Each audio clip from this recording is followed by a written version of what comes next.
Parce que c'est un révolutionnaire. Parce que c'est un activiste. Parce qu'il refuse la mendicité sur toutes ses formes. Yeah, man.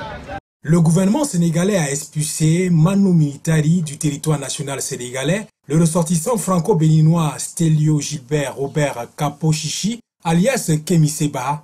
L'arrêté d'expulsion souligne que Kémi Séba s'est fait remarquer pour les propos désobligeants qu'il formule à l'endroit des chefs d'État et dirigeants africains et envisagerait de mener des actions préjudiciables à l'ordre public en appelant à des rassemblements intempestifs sur la voie publique. Ce qui a poussé le ministre de l'Intérieur à signer un test d'expulsion considérant que sa présence au Sénégal constitue une menace grave pour l'ordre public. Que pense l'opinion publique face à cet acte des gouvernants du pays de la Teranga? L'équipe de AFTV5 Afrique a tendu son micro à l'homme de la rue. Voici ce qu'il pense. Et vous savez, il y a toujours un débat sur la table à chaque fois que la jeunesse africaine s'est réunie. C'est le débat selon lequel les Africains auraient vendu leurs frères en esclavage. Et il nous revient souvent, nous militants panafricanistes, de dire que cette thèse est fausse. Personne n'a jamais vendu, aucun n'en a déjà vendu l'autre. Mais avec ce que nous vivons tous ces derniers temps, il se pourrait que cette thèse soit vraie dans la mesure où l'expulsion de Kémi Séba, parce que bon, expulsion, moi je pense la déportation de Kémi Séba traduit encore une fois de plus combien de fois la colonisation est présente dans nos pays et que certains chefs d'État africains continuent de jouer le jeu du colonisateur tout en perpétualisant la zone monétaire franc CFA que nous avons aujourd'hui et qui spolie l'économie de l'Afrique. La justice sénégalaise déjà n'a pas respecté la procédure d'expulsion parce que Kémi Séba a été arrêté dans la matinée et expulsé le soir. Il n'a pas eu le temps de dire au revoir à sa famille. Il n'a pas eu le temps de discuter avec sa femme et ses enfants. Il n'a pas eu le temps de se préparer. Est-ce qu'il avait des dettes à solder? Est-ce qu'il avait des choses? Est-ce qu'il avait un programme établi? Est-ce que Kémi Séba, est-ce que la justice sénégalaise s'est même rendu compte que Kémi Séba est un fils du continent africain qui a été plusieurs fois traduit en justice en France et qui désormais a décidé de venir vivre sur le continent afin de lutter auprès de ses frères pour la libération du continent? Malheureusement, après toute cette lutte, après toutes ces mobilisations qu'il a fait, il s'est vu expulsé comme un enfant. Nous pouvons tout simplement dire, à travers cette expulsion, que le Sénégal a désormais réouvert les portes de l'île de Gorée, où les esclaves étaient jadis envoyés pour aller travailler dans des plantations aux États-Unis. Donc le Sénégal vient d'ouvrir les portes de l'île de Gorée. Le Sénégal vient de livrer à nouveau un fils du continent aux colonisateurs. Donc il est bel et bien que des personnes comme le gouvernement sénégalais ait bien vendu beaucoup d'autres noirs en esclavage. C'est ce que nous voyons aujourd'hui au Sénégal. Le gouvernement sénégalais vient de vendre un jeune fils d'Afrique. Vous savez, la lumière jaillit du débat. Et ce que nous observons aujourd'hui, c'est que le débat est interdit par les banques centrales.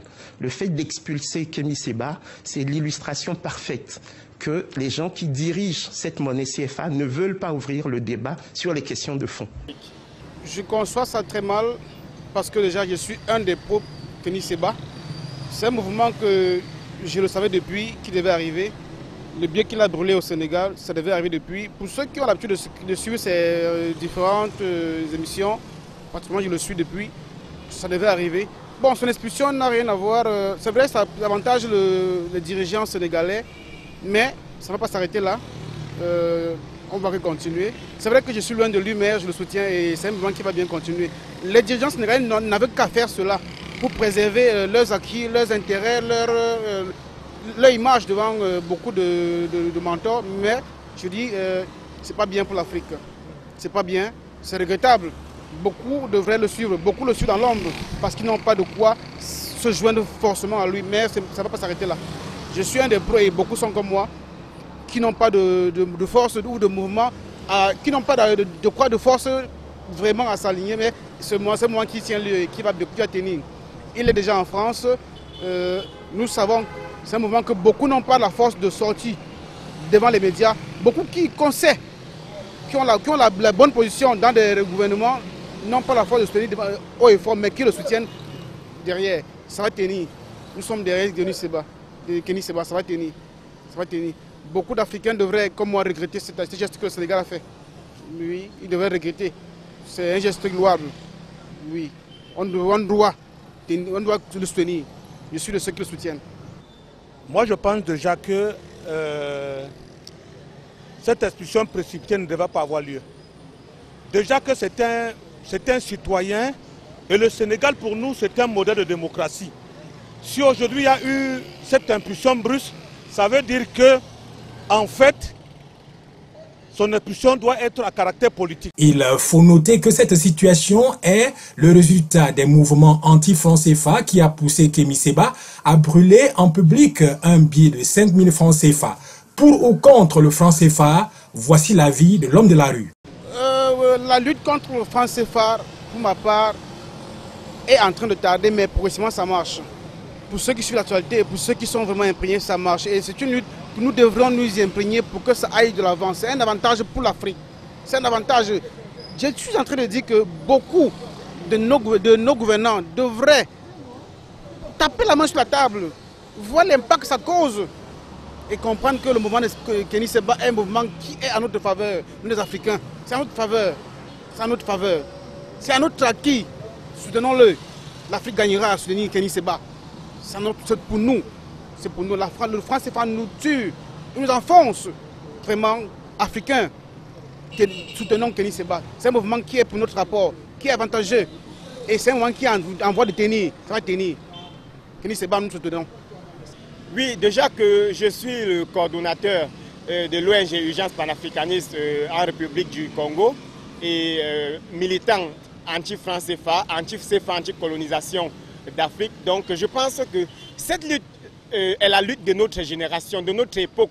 Parce que les accords monétaires qui ont été signés après les indépendances, mais qui dataient déjà depuis 1945, et même bien qu'avant cette date, la zone franc existait déjà depuis 1939, c'est l'ensemble de ces accords dont le franc CFA est le pilier qui est à l'origine même du sous-développement du continent. Bien vrai qu'il y a des actes de corruption et de gabégie, mais il faudrait que nous rappelions que lorsqu'on regarde dans la profondeur, la présence du franc CFA au sein de notre économie, la présence du franc CFA comme monnaie de notre économie est à l'origine de tout. Parce que la corruption est tissée par les mêmes circuits, la gabégie est tissée par les mêmes circuits, le sous-développement, le franc CFA contribue à 90% au sous-développement parce qu'on ne peut pas parler d'économie lorsqu'on ne dispose pas de la monnaie.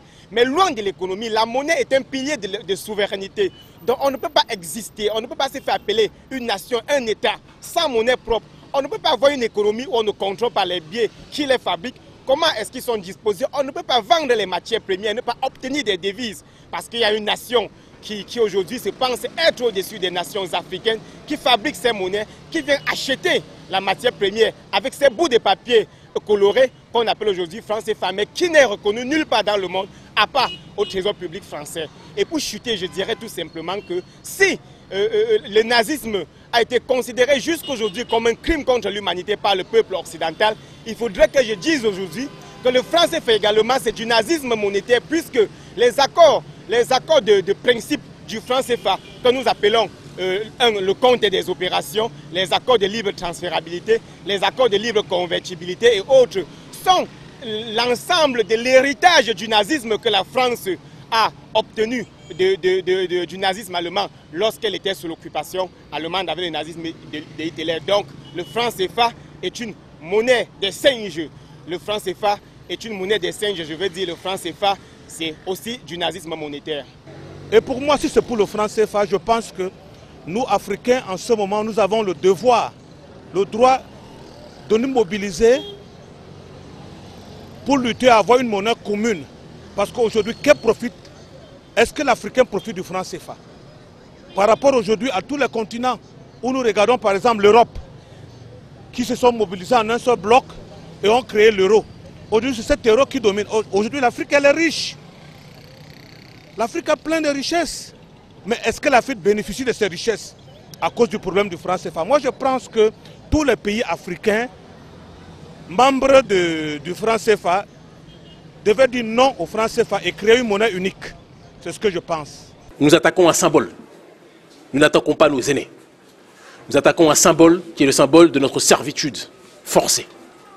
Et en ce faisant, nous appelons tous les Africains, quelle que soit leur classe, quelle que soit leur religion, quelle que soit leur ethnie, quelle que soit leur nationalité, à comprendre qu'on est plus fort en agissant ensemble qu'en agissant en rang dispersé. Vous-même, en tant que ministre togolais, vous l'avez dénoncé. Qu'est-ce qui s'est passé après? Qu'est-ce qui n'a pas marché? Non, ce qui se passe, c'est que nos dirigeants sont dans ce que j'appelle la servitude volontaire. Vous savez, la servitude volontaire, c'est le stade ultime de la servitude. Quand l'esclave refuse la liberté que lui offre son maître. Aujourd'hui, quand vous écoutez les autorités françaises, elles vous disent « nous suivrons ce que les Africains auront décidé ». Alors, ce que je ne comprends pas, c'est pourquoi nos dirigeants ne prennent pas leurs responsabilités pour mettre en place une vraie monnaie africaine. Vous vous rendez compte, le franc français n'existe plus. On peut le remplacer, ce franc CFA, aujourd'hui? Mais oui, la zone franc existe alors que le franc français n'existe plus. La France n'est pas dans la zone franc, la France est dans la zone euro. Nous ne savons ça fait partie de cette servitude monétaire. Mais bien sûr, nous ne savons pas fabriquer nos billets de banque. Les seules usines qui fabriquent des billets CFA sont en France. Et en plus, nos banques centrales sont indépendantes de nos États, mais elles viennent s'inféoder au Trésor français, c'est-à-dire le ministère des Finances d'un pays étranger. Je vais dire, si ça, ce n'est pas de la servitude volontaire, j'aimerais qu'on me dise ce que c'est que la